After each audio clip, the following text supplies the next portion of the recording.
Right then, here we go.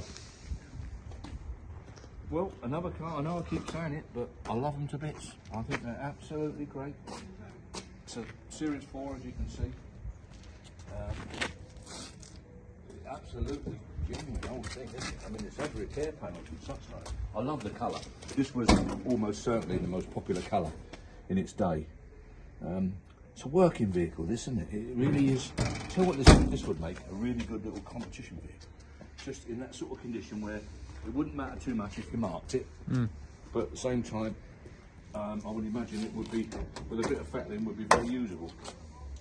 Original interior, as you can see, wood dash is all correct and what have you. Supply and dealer there, look, that's unusual, isn't it, really? Let's have a quick look just inside and see. Yeah, detachable hardtop. Because a lot of them were just GTs. They called them. I couldn't work this out. Why? I think this is a GT. I think it is. I couldn't work out, and we couldn't in the day, why they produced a proper full convertible Sunbeam Alpine, and then somewhere down the line they decided to make a GT, which was a hardtop, detachable, but no hood. And we couldn't quite work that out. It must have been for overseas market or something. I don't know why they done it. It don't make any real sense, does it? So most people then had a hood made, bought a frame and all the rest of it, and turned it into a full convertible with a detachable hardtop, if you like. So we couldn't quite work out why they done that. So I can only assume this is a GT. I think it is. I think they only done it on the 4s and 5s, or maybe even only the 4s. But the Sunbeam lads out there, they've swallowed the book, haven't they? They'll tell me, I'm sure. I just can't remember it all. But we loved them.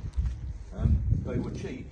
When you what you really wanted in our day as a kid, we wanted a MGA, or as soon as they come out, MGB. Wow, everybody wanted an MGB, but they were really expensive. The Alpines were still cheap. Over the A? Over the A. Really? Yeah, very expensive, yeah. Yeah, when MGBs, they were a 3-bearing engine, but they were very costly, and they were out of most people's price range. I mean, I got a mate that had a serious motorbike accident, and with his compensation, he went out and bought an MGB, and we thought, wow, he must have got a lot of money compensation, because they were expensive, right? And these weren't. So you'd have to give like 600 and some odd quid for an MGB, for argument's sake, and you'd give 275 quid for one of them. They weren't a lot of money, but I liked them. Engines were always just a little bit suspect. They breathed a lot, you know, they emulsified a lot, and they were just like, to be frank, in my experience, they were just a bit weak on the engines, and I don't think anything's changed. It's just about every Rapier we get come in, you whip the oil cap off, rocket cover cap off, and there it fuming away, you know, and pressurising, and that is my experience of them. But I like them. I like the engines. I think they're good. They're mostly at overdrive, and when they're in good condition, they're a bit like a Vauxhall Viva. You know, people out there say, you know what you're talking about. I'm telling you, Vauxhall Vivas, 1256, 1159, they'd pass their best at 45,000 miles. I promise you. And these were much the same. When they were reconditioned, as we did, I reconditioned quite a lot of them, and for the first 20, 30,000 miles, lovely, really nice, powerful, on top of the job.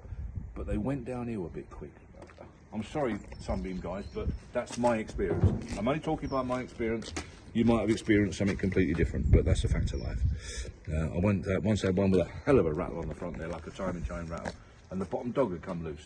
Now that takes a bit of believing how that made any difference, didn't it? But they used to Loctite up the bottom dog. Yeah, strange, isn't it? So there you are. Buyable, usable, perfect for competition. Once it's got some knob rot on it, look, let's face it.